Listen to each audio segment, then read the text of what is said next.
Good afternoon to all the one who are waiting for my class always and appreciating our hard work. So कैसे हो my dear children?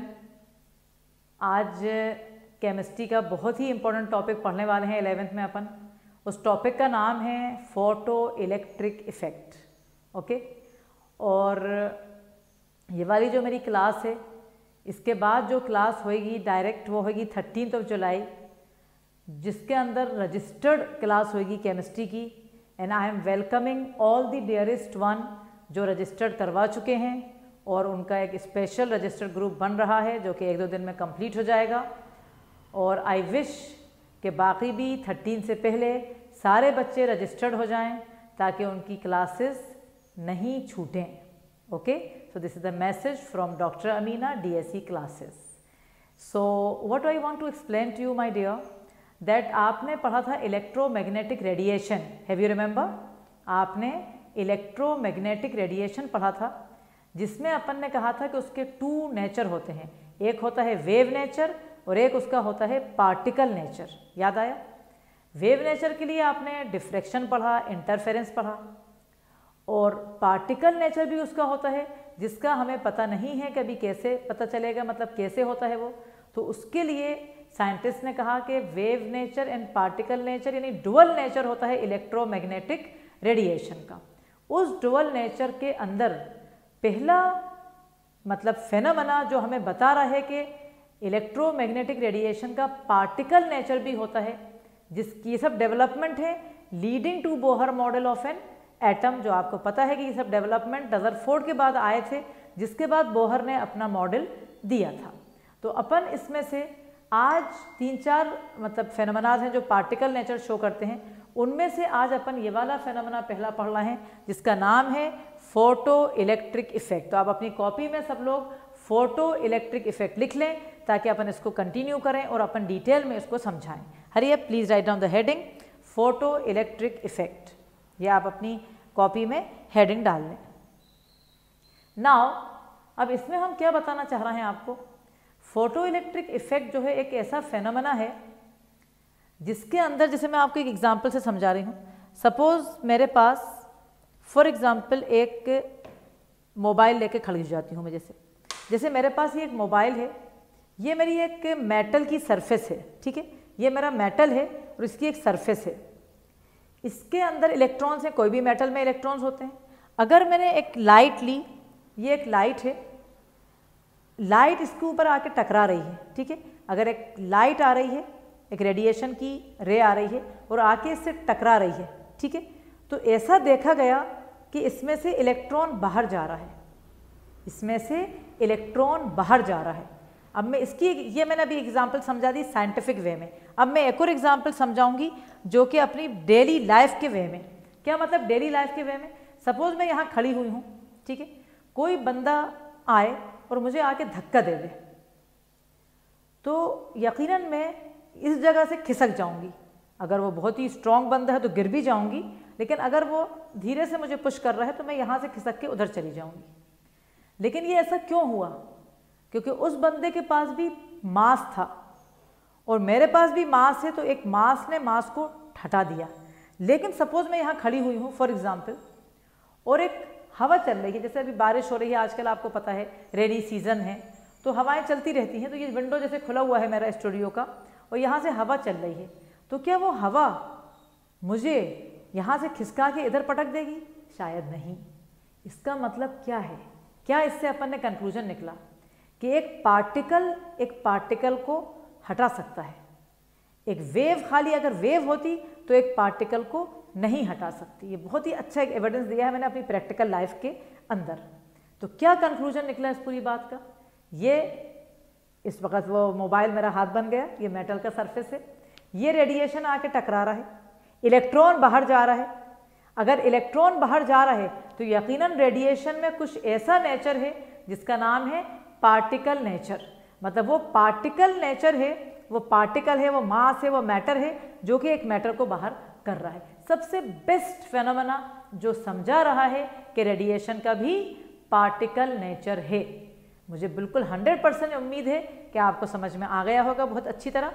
और अब मैं इसको एक English की डेफिनेशन में समझा रही हूँ, फिर अपन लिखेंगे बोर्ड पे से। क्या समझा रही हूँ मैं?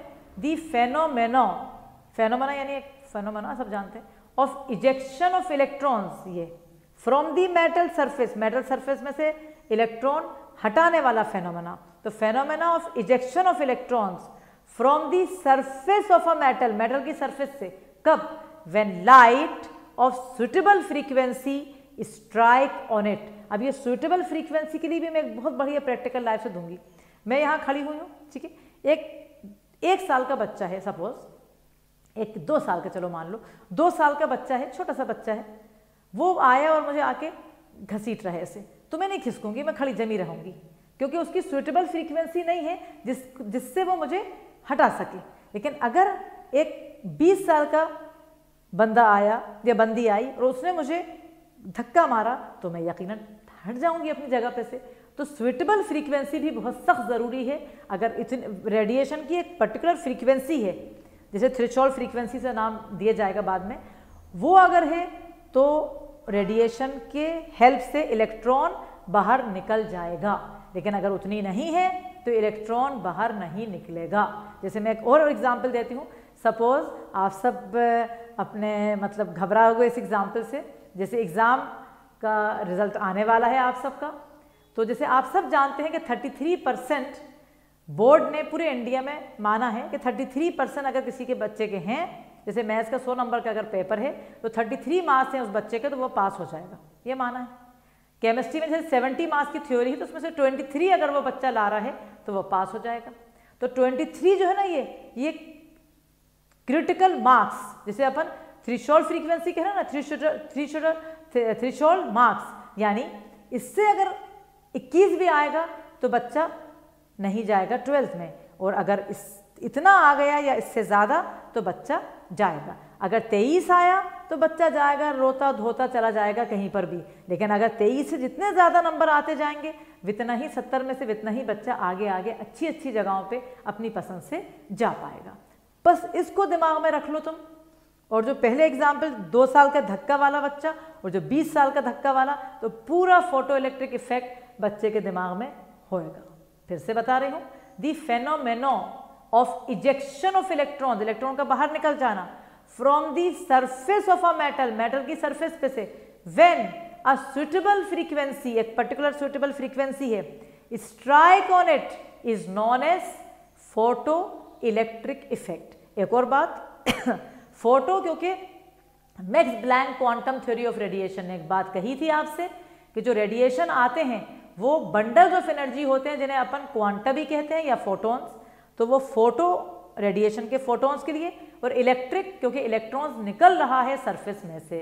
ये दोनों चीज़ें जमा हो गई तो नाम हो गया इफेक्ट का फोटो इलेक्ट्रिक इफेक्ट। और मुझे 100% समझ आ रहा है कि पक्का लग रहा है कि जो मैंने एक्सप्लेनेशन दिए हैं विद प्रैक्टिकल लाइफ और विद केमिस्ट्री लाइफ, 100% हर बच्चा जो मेरे सामने सुन रहा है उसको अच्छा भी लगा है और उसको दिल चाह गया कि मेरी वीडियो को लाइक करे, ज़रूर मेरा चैनल सब्सक्राइब करे और बहुत बहुत लोगों को बताए और शेयर करे। तो अब आप अपनी कॉपी में सबसे पहला ये फोटो इलेक्ट्रिक इफेक्ट लिख चुके हैं आप डेफिनेशन लिखेंगे और आराम से टाइम लीजिए अपना और डेफिनेशन को अपनी कॉपी में लिख लें जल्दी से। The phenomena of ejection of electrons, the phenomena of ejection of electrons from the surface of a metal, again the phenomena of ejection of electrons from the surface of a metal when light of suitable frequency strike on it is called photo electric effect. PE लिख दिया है, आप पूरा लिख सकते हो अपनी copy में, मैंने शॉर्ट में लिख दिया P for photo, E for electric and the other E for effect. Again I repeat the definition, may you are still writing. The phenomena of ejection, phenomena जिससे इजेक्ट होते हैं, इलेक्ट्रॉन निकलते हैं, ऑफ इलेक्ट्रॉन्स कहाँ से? From the surface of a metal, metal की surface पे से। कब? When light of suitable frequency, एक लाइट जो सुटेबल फ्रीक्वेंसी, वही 23 marks, strike on it is called photo electric effect. तो ये अपन ने समझाया है, इतना अपन ने लिख लिया है। एक हेडिंग डाल के छोड़ दो, मैं अब इसको समझाती जाऊंगी और एक एक पॉइंट लिखवाती जाऊंगी। Please right on the next heading in your copy observations. The next heading will be observations. अब समझिए, पहला ऑब्जर्वेशन समझ लीजिए, फिर आप लिख लेना उसको। देखिए बेटा, कह रहा है वो, जैसे ही लाइट पड़ेगी, ये आके लाइट टकराई इलेक्ट्रॉन मेटल से, उसी time without any gap, time gap नहीं होगा, उसी टाइम इलेक्ट्रॉन बाहर निकल जाएगा। इसका मतलब साफ ये है कि जो पूरा मास आ रहा था, ये मास इसको दिया उसने अपना और ये बाहर निकल गया उसकी वजह से, मतलब इसमें पार्टिकल नेचर था। तो the time the light will strike on the surface of a metal, the same time the electron without any gap will eject from the surface. तो क्या लिखेंगे पहला पॉइंट अपन सब? The electrons are ejected from the surface as soon as the light strikes the surface. लिख लें again, the electrons are ejected, the electrons are ejected from the surface, the electrons are ejected from the surface as soon as the light strikes the surface, as soon as the light strikes the surface. I hope कि पहला point मेरे सारे बच्चे, जो मेरे प्यारे बच्चे बैठे हैं, उनको एक एक वर्ड समझ आ रहा है जो मैं आपको समझा रही हूं। अब आपने ये लिख समझ गए। अब सेकंड पॉइंट जो आप समझेंगे वो भी बहुत ही बढ़िया पॉइंट है, ध्यान से सुनेंगे मेरी बात। मान के चलिए इस मेटल की सरफेस पे जो मेरा हाथ मेटल बना हुआ है इस टाइम, हो सकता है ये मेटल गोल्ड का हो सकता है ये मेटल प्लेटिनम का हो, बट ऐसा कुछ भी नहीं है, ये तो मेरा हाथ है। नाउ इस मेटल की सरफेस पे अगर सपोज कीजिए कि यहाँ पर 50 इलेक्ट्रॉन्स हैं, फॉर एग्जांपल मेरे पास 50 इलेक्ट्रॉन है फॉर एग्जांपल, ठीक। अब जैसे ही मेरे पास रेडिएशन आके इससे टकराएगा, तो जो जितने इलेक्ट्रॉन इजेक्ट होंगे 5, 10, 15, 20, वो उनके नंबर ऑफ इलेक्ट्रॉन जो इजेक्ट हो रहा है वो काय पर डिपेंड करेंगे? डिपेंड्स ऑन दी इंटेंसिटी या brightness of the radiation. Radiation होता है ना ब्राइट, जैसे किसी बात 12 बजे आप सनलाइट आती है, खतरनाक ब्राइट रेडिएशन होते हैं, इंटेंस होते हैं। तो जितनी ज़्यादा इंटेंसिटी या ब्राइटनेस होगा रेडिएशन का, उतना ही ज़्यादा इलेक्ट्रॉन्स के नंबर ज़्यादा से ज़्यादा इजेक्ट होंगे from the surface of a metal. आई बात समझ मेरी? तो the number of electrons ejected from the surface is directly proportional to what? To the intensity or brightness of radiation. I hope it is clear 100%. So you can write down the second observation in your copy. The number of electrons ejected, right? The number of electrons ejected, मैंने from the surface नहीं लिखा है, तो यकीनन ejected कहाँ से? from the surface ही होएगा ना, तो वो तो understood है। तो the number of electrons ejected is directly proportional to the intensity or brightness of radiation. Again, the number of electrons ejected is directly proportional to the intensity, पे underline कर लो, और मतलब बात दोनों एक ही चीज है, और ब्राइटनेस उस पर भी अंडरलाइन कर लो, of radiation.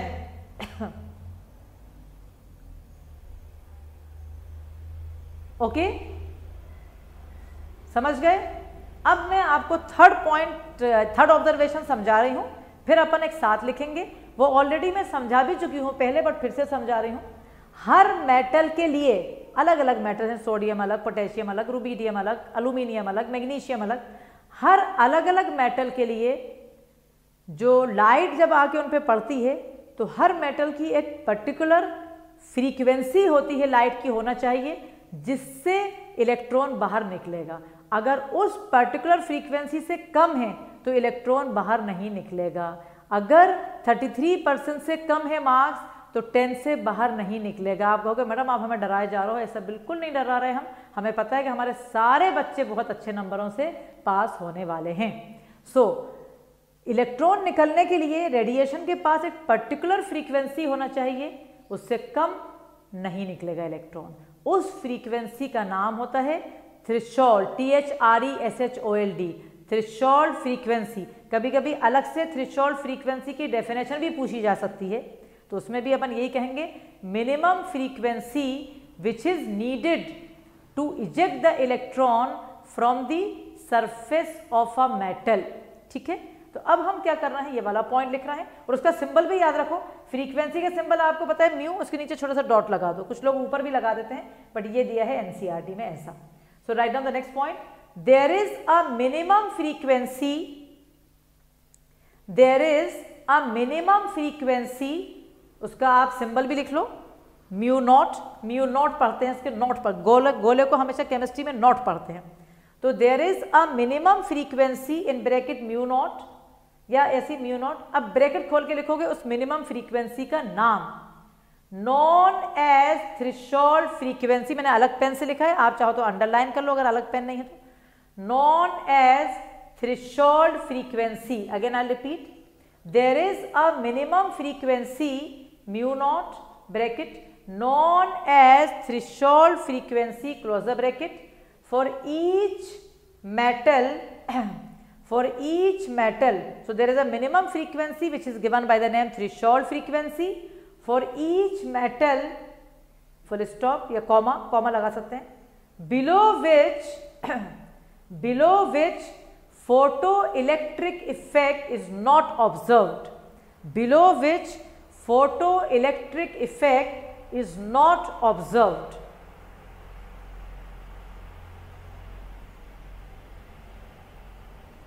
Done? Okay, this point is clear कि हर इलेक्ट्रॉन के निकलने के लिए एक मिनिमम फ्रीक्वेंसी चाहिए होती है ताकि उसको बाहर निकाल दें। अगर उससे कम फ्रीक्वेंसी है तो इलेक्ट्रॉन बाहर नहीं निकलेगा। अब जो नेक्स्ट पॉइंट है वो भी मैं समझा चुकी हूँ बट फिर से मैं बता रही हूँ लिखने से पहले। जैसे मैंने आपको अभी बताया था कि अगर 23 नंबर हैं तो बस निकलोगे, बस 10th मतलब 12th में जैसे निकल के बाहर जाओगे, कोई कॉलेज एक्सेप्ट नहीं करेगा, यार कौन आ गया ये क्यों लूँ इसको। लेकिन जितने नंबर बढ़ते जाएंगे 23 से ज़्यादा, वित्ती ही आपका वर्थ और वजन बढ़ता जाएगा। क्या मतलब, यानी अगर फ्रीक्वेंसी जो है रेडिएशन की थ्रेशोल्ड फ्रीक्वेंसी से ज़्यादा है, थ्रेशोल्ड फ्रीक्वेंसी क्या करेगी, सुन लो मेरी बात फिर से, ये मेरा मेटल का सरफेस फिर से आया, थ्रेशोल्ड फ्रीक्वेंसी जो कि म्यू नॉट है वो सिर्फ इलेक्ट्रॉन को यहां से निकाल के ना यहां कर देगी। पिछली क्लास में भी समझाया था, थ्रेशोल्ड फ्रीक्वेंसी इस कमरे में से गेट पे जाके मुझे खड़ा कर देगी, बस वहां तक खड़ा करेगी बस।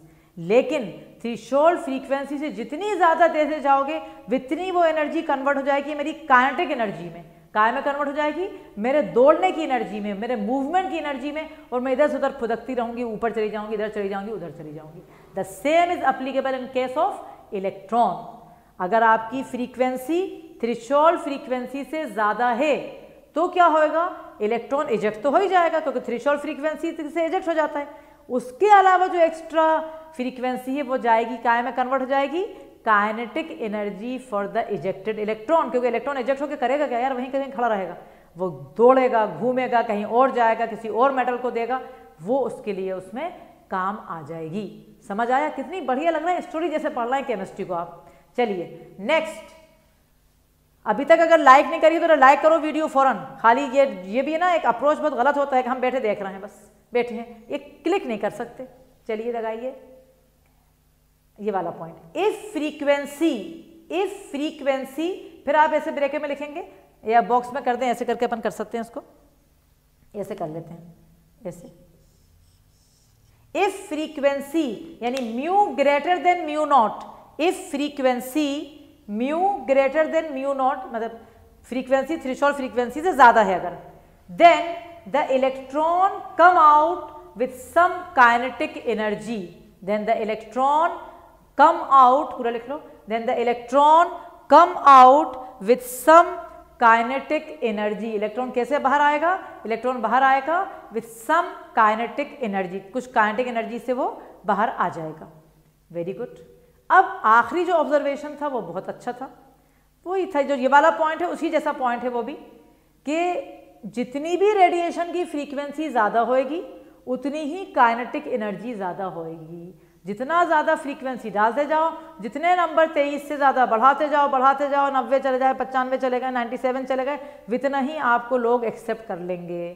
तो जितना फ्रीक्वेंसी ज़्यादा है रेडिएशन की, उतनी ही काइनेटिक एनर्जी इजेक्टेड इलेक्ट्रॉन की ज़्यादा होगी। यानी kinetic energy of ejected electron and frequency of radiation are directly proportional to each other. I hope it is clear. So please write down the last point here. Kinetic energy of ejected electron, kinetic KE मैंने लिखा है, if you want you can write full. Kinetic energy of ejected electrons is directly proportional.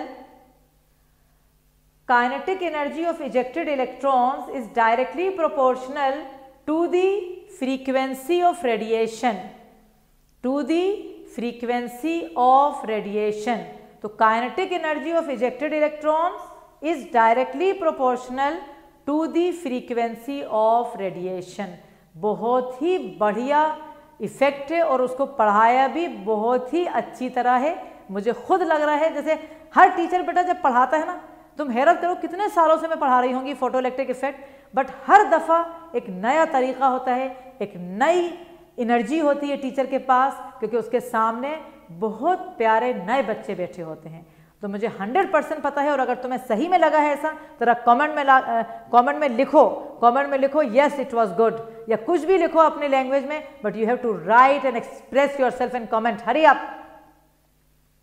सो सामने board छोड़ दिया है 2 minute के लिए, 1 minute के लिए। कुछ भी छूटा है बोर्ड में तो फटाफट जल्दी से उतार लो उसे, लिख लो उसे, ताकि मैं आगे बढ़ जाऊं जल्दी।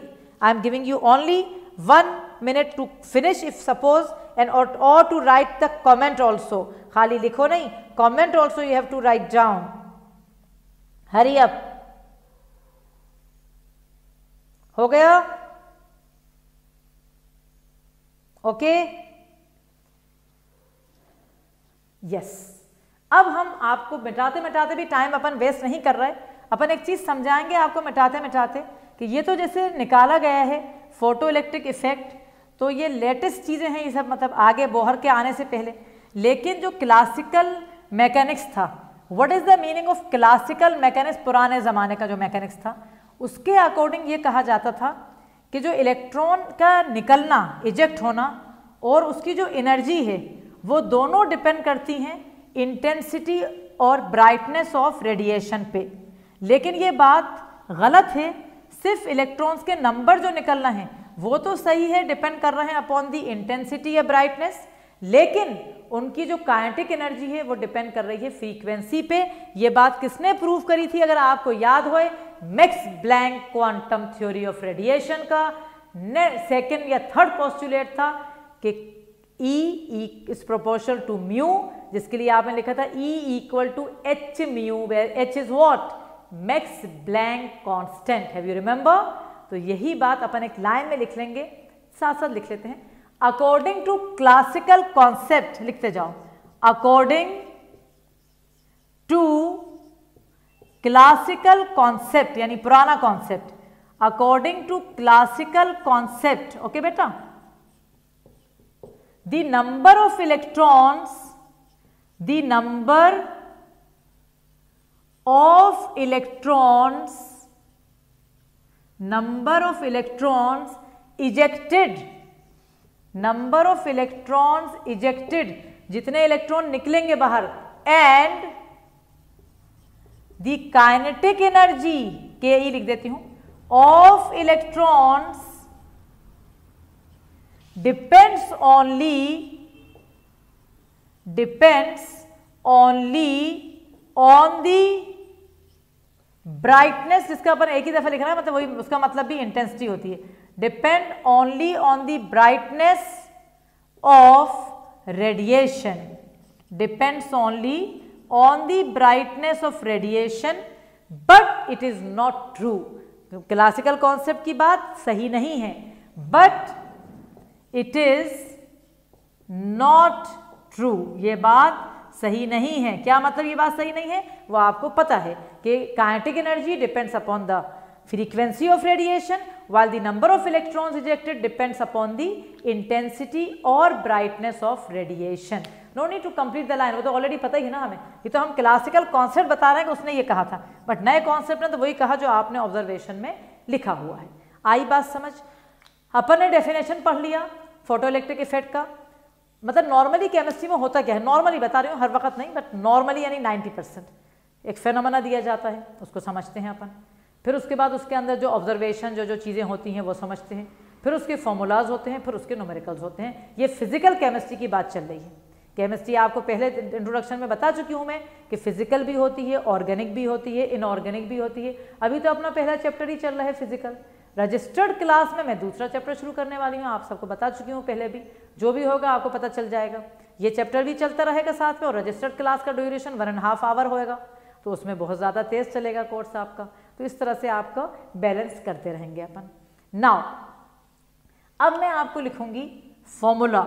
अब अपन सब डाल रहे हैं हेडिंग फॉर्मूला। काय का फॉर्मूला ले रहे हैं आप? इसी टॉपिक का, इसी फेनोमेना का जो फॉर्मूला पढ़ रहे हैं आप, जिसका नाम था फोटो इलेक्ट्रिक इफेक्ट। इसमें मैं आपको पहले, मतलब मैंने फॉर्मूला नहीं दे रही, पहले आपको मैं वर्ड में लिख रही हूँ कि क्या अपन लिख रहे हैं। देखो, energy of radiation, energy of radiation, ये रेडिएशन की एनर्जी आई, जो रेडिएशन जिनमें फोटोन से एनर्जी ऑफ रेडिएशन आई, वो 2 पर्पस के लिए बेटा यूज हो रही है। एनर्जी ऑफ रेडिएशन कितने पर्पस के लिए यूज हो रही है? 2 पर्पस के लिए यूज हो रही है। एक पर्पस है energy required to eject the electron, energy required to eject the electron, ठीक है, एक तो ये, प्लस काइनेटिक एनर्जी। समझ आया? तो जो भी एनर्जी रेडिएशन की आ रही है वो कितने पर्पस के लिए आ रही है? ये आ रही है 2 पर्पस के लिए। एक वो एनर्जी जिससे इलेक्ट्रॉन बाहर निकल जाएगा, और प्लस उसको वो एनर्जी जिससे वो मूव करेगा, दुनिया में आगे बढ़ेगा। तो एनर्जी ऑफ रेडिएशन को अपन बॉक्स में भर लेंगे, क्योंकि ये इंपॉर्टेंट चीज़ है एनर्जी ऑफ रेडिएशन, क्योंकि इसको अपन फिर फॉर्मूला वाइज भी पढ़ने वाले हैं। तो energy of radiation equal to this, energy required to eject the electron plus kinetic energy of radiation. Now energy required to eject the electron, that is you can get it from the Max Planck equation, that you know it well, that energy of radiation is h mu. What is energy of radiation? From Max Planck theory you got the formula E equal to h mu. So energy of radiation I am taking h mu. Now energy required to eject the electron, electron को बाहर निकालने की energy, वो भी formula same रहेगा, but mu के बदले यहां पर थ्रेशोल्ड फ्रीक्वेंसी लगाना पड़ेगा। What is that? Mu naught. तो h mu, energy required to eject the electron, h mu naught plus kinetic energy of ejected electron plus kinetic energy of ejected electron. Please by dear you have to write down the formula and remember it well. जब तक तुम formula अच्छी तरह याद नहीं करोगे, तुमसे numerical solve हो ही नहीं सकते। न्यूमेरिकल जिस बच्चे को परफेक्ट होना है न्यूमेरिकल्स में, भले वो फिजिक्स हो, भले वो केमिस्ट्री हो, उसके फॉर्मूला सबसे फर्स्ट स्टेप है कि फॉर्मूला उसके रिवाइज होना चाहिए, रटे होना चाहिए बाय हार्ट, ठीक है। अब इसको अपन शॉर्ट करते जा सकते हैं, H mu equal to H mu naught plus kinetic energy के बदले half M V square, we can write in this वे।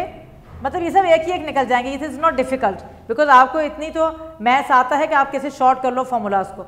उसके बाद आप इसको इधर ले लो अगर, तो it become H mu minus, इसको इधर ले रहे हैं अपन एक साथ, H mu naught equal to half M V square, कोई से भी कहीं भी लगा सकते हैं।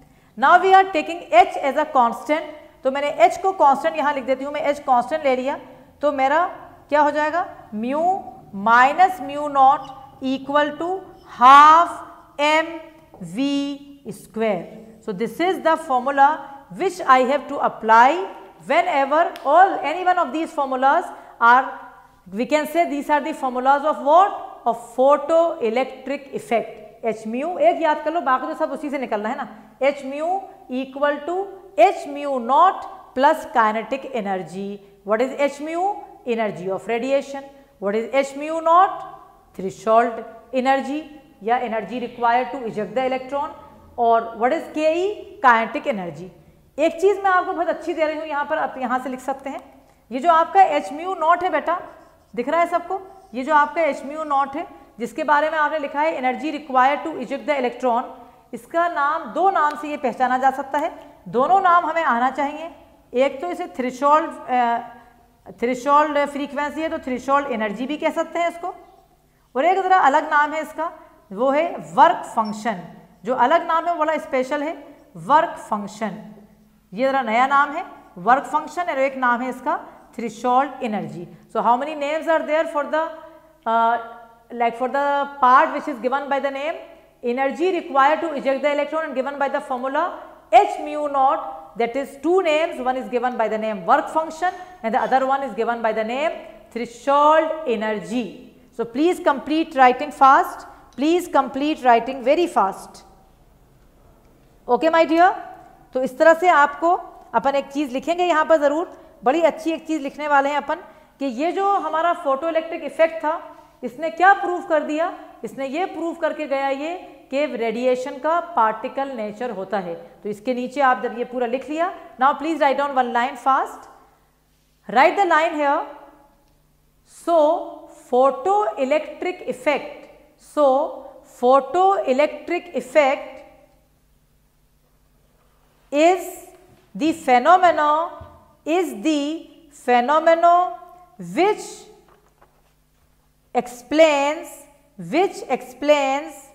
the particle nature of radiation, which explains the particle nature of radiation.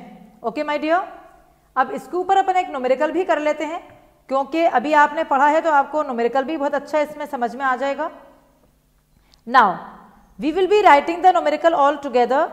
The threshold frequency, please write down the numerical. उस दिन भी मैंने एक क्वेश्चन करवाया था पिछली क्लास में, जो मैंने कहा था वो थोड़ा सा इसमें से आ गया था, मतलब जो लास्ट क्वेश्चन न्यूमेरिकल करा था ना अपन ने, उसमें थोड़ा इसी के बारे में अपन ने बात कर ली थी, अगर आपको थोड़ा सा याद हो तो. Now you can write the threshold frequency for a metal, again the threshold frequency for a metal is 7 into 10 to power 14. The threshold frequency for a metal is 7 into 10 to power 14 per second. 7 into 10 to power 14 per second. This is the threshold frequency given to us. Calculate the kinetic energy of the electron. Calculate the kinetic energy of the electron. Calculate the kinetic energy of the electron emitted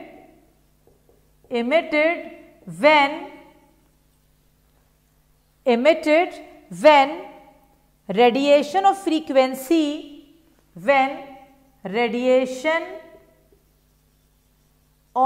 frequency 1 into 10 to power 15 per second, 1 into 10 to power 15 per second hits the metal. A very good question and very easy also, but we should have at least one question today. बाद में और करेंगे अपन, but अभी एक कम से कम ज़रूरी है, क्योंकि जिससे आपने अभी जो पढ़ा है तो वह आपके दिमाग में फ़ौरन बैठ जाएगा कि हाँ भाई हमने ये पढ़ा है, तो हमारा इस तरह से ये क्वेश्चन सॉल्व होएगा. Again I will repeat the line. The threshold frequency for a metal is 7 into 10 to power 14 per second. ये हमारी threshold frequency दे दी उसने. Calculate the kinetic energy of the electron. क्या मांग रहा है हमसे kinetic energy मांग रहा है इलेक्ट्रॉन की. कौन से इलेक्ट्रॉन की? जिसके ऊपर रेडिएशन कितनी फ्रीक्वेंसी के 1 into 10 to power 15 पर सेकेंड फ्रीक्वेंसी के रेडिएशन उसके ऊपर आके गिर रहा है, उतनों की हमें मांग रहा है, मतलब इतने जब गिर रहा है तो हमसे मांग रहा है कि आप हमें काइनेटिक एनर्जी इलेक्ट्रॉन की बताइए। जब भी आप बेटा न्यूमेरिकल सॉल्व करेंगे पहले आप एक्चुअल जो फॉर्मूला है उसको सबसे पहले डाला करिए, फिर उससे अपन मतलब जो रिक्वायर्ड है वो ले लेंगे। क्या मतलब इस बात का, यानी सबसे पहले हम ये लिखेंगे H mu equal to H mu naught plus half M V square, ये हमारा रिक्वायर्ड फॉर्मूला था, सबसे पहले हमें ये लेना है। अब इसके बाद हमें हाफ एम वी स्क्वायर निकालना है, we have to take it separately, it becomes H mu minus H mu not.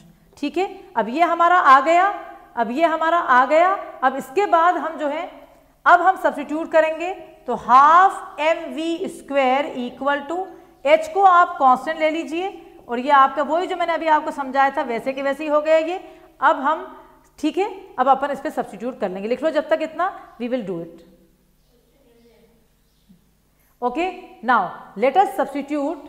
So half M V square, या यहाँ पर काइनेटिक एनर्जी भी लिख सकते हो आप, एच का। अब वही वाली बात है कि भाई जितना आप पढ़ रहा हो, अगर आप रेगुलर मेरे साथ पढ़ रहा हो तो आपको एच की वैल्यू हर बच्चे को रट रही हुई है, that is Planck constant 6.626 into 10 to power minus 34, bracket खोल लें आप। म्यू जो आपका है वो है 1 इंटू 10 टू पावर 15, ये 1 इंटू 10 टू पावर 15 है, माइनस म्यू नॉट जो आपका है वो थ्रेशोल्ड फ्रीक्वेंसी जो दी हुई है ये है आपकी 7 इंटू 10 टू पावर 14। आपका फॉर्मूला हो गया, इसके आपको आधे नंबर मिल गए, सपोज इस एक्चुअल वाले के आधे नंबर मिल गए, यहां पर आपका सब्स्टिट्यूशन सपोज आधा या 1 मार्क का मिल गया। अब हमारा ड्यूटी है कि हम फाइनल आंसर को निकालें। जैसे मैंने बोला कि 10 तक आपको बहुत मैथ्स आ चुका होता है, तो जैसे अगर आपका यहाँ वैल्यू है 1 इंटू 10 टू पावर 15 और यहाँ पर आपका है 7 into 10 to power 14, you can't subtract them, of course आप सब्सट्रैक्ट नहीं कर सकते। तो आप अगर इसको 14 कर रहे हैं, सपोज जैसे दोनों को सेम करिए, उसको 15 कर रहे हैं, सपोज अगर हम इसको 14 कर रहे हैं, तो हमने तुम्हें एक बात बताई थी इससे पहले भी, अगर पावर को घटाते हैं तो डेसिमल पीछे आ जाता है। मैंने आपको ये बात समझाई है, अगर पावर को घटाते हैं तो डेसिमल उल्टे सीधे चला जाता है, उल्टा नहीं सीधा। अगर हम इसको घटा रहे हैं तो ये डेसिमल एक आगे चला जाएगा, तो ये क्या हो जाएगा नंबर, ये नंबर हो जाएगा, अगर इसको 14 के फॉर्म ले तो 10 into 10 into power 14 minus 7 into 10 to power 14। ये छोटी छोटी चीज़ों पे ध्यान रखना है। तो ये पूरी वैल्यू हो जाएगी 3 इंटू 10 टू पावर 14 से जब ये मल्टीप्लाई करोगे तो आपके पास काइनेटिक एनर्जी का आंसर अपन देख लेते हैं। अभी टाइम हम वेस्ट नहीं करेंगे, अपन आंसर निकाल लेंगे। तो काइनेटिक एनर्जी आ रही है 1.988 into 10 to power minus 19 joule. और ये ध्यान रखें कि 1.988 नहीं है तो कम से कम 1.9 पे भी नंबर मिल जाएगा, लेकिन यूनिट नहीं लिखने पे आधा नंबर जरूर कट जाएगा। इसलिए finish your question very fast without wasting a minute of your time. So मुझे समझ में आ रहा है कि आपने बहुत अच्छी तरह ये सब कर लिया है और यकीनन आपको बहुत ही मज़ा आया है आज के सेशन में। अब आगे वाली जो क्लास है अभी से मैं बता रही हूँ, इस क्लास में थोड़े से अपन नया टॉपिक तो लेंगे ही, लेकिन साथ में हम इस वाली क्लास में न्यूमेरिकल्स की भी और प्रैक्टिस करवाएंगे और थोड़े बहुत और जो भी आइडियाज़ हैं फोटोइलेक्ट्रिक इफेक्ट के न्यूमेरिकल्स के वो करके फिर अपन आगे वाला जो नेक्स्ट फेनोमेना है जो समझाता है particle nature of radiation. Particle nature के लिए मैं एक दफ़ा पढ़ के सुना देती हूँ। एक फोटोइलेक्ट्रिक इफेक्ट है जो कि आज बहुत ही अच्छा डिलीवर हुआ है, इसके बस आज पूरा जो आज पढ़ा है वो पूरा पढ़ लोगे, साथ में इतना अच्छा पढ़ लो कि अगली क्लास में अगर आधी क्लास अपन न्यूमेरिकल्स ले लेंगे और आधी क्लास में नया टॉपिक भी ले सकते हैं। सेकंड जो फेनोमेना जो पार्टिकल नेचर बताता है वो है ब्लैक बॉडी रेडिएशन, और जो तीसरा फेनोमेना है जो पार्टिकल नेचर बताता है वो है एटॉमिक स्पेक्ट्रा। और सबसे मेन जो मतलब है ये सब इंपॉर्टेंट है, बट वो एटॉमिक स्पेक्ट्रा बहुत डेप्थ में चला जाएगा। उसके बाद बोहर, साइंटिस्ट बोहर या मिस्टर बोहर या बोहर साहब अपनी थ्योरी लेके आएंगे। तो ये सब जो आप पढ़ रहे हो ये डेवलपमेंट्स थे leading to Bohr's model of an atom. मतलब बोहर से पहले ये सब काम दुनिया में हुए थे, फिर बोहर आए थे, ये सब काम क्या एक कंक्लूजन बताऊं? क्योंकि तुम्हें कभी कभी लगता है ना अपन पढ़ के आ रहे हैं, हर कुछ पढ़े जा रहे हैं, ऐसा नहीं है। रदरफोर्ड का इलेक्ट्रॉन न्यूक्लियस में क्यों नहीं जा रहा, उस बात की चर्चा के लिए इतनी बातें हो रही हैं, सिर्फ इतनी बात कि रदरफोर्ड का इलेक्ट्रॉन न्यूक्लियस में नहीं जा रहा, रदरफोर्ड के पास आंसर ही नहीं है। लेकिन अब समझ में आता जा रहा है कि वेव नेचर जैसे रेडिएशन का है ना, ऐसे ही इलेक्ट्रॉन का भी वेव नेचर है, और वेव तो कभी भी नहीं गिरेगी आके नीचे। ये सब आगे वाली क्लासेस में आएगा और बहुत बहुत मज़ा आएगा with Amina miss, with doctor Amina, with DSC classes. मज़ा आ जाएगा 2 साल में केमिस्ट्री में। जहाँ भी 2 साल बाद जाओगे हमेशा याद रखोगे chemistry. Bye, all the best.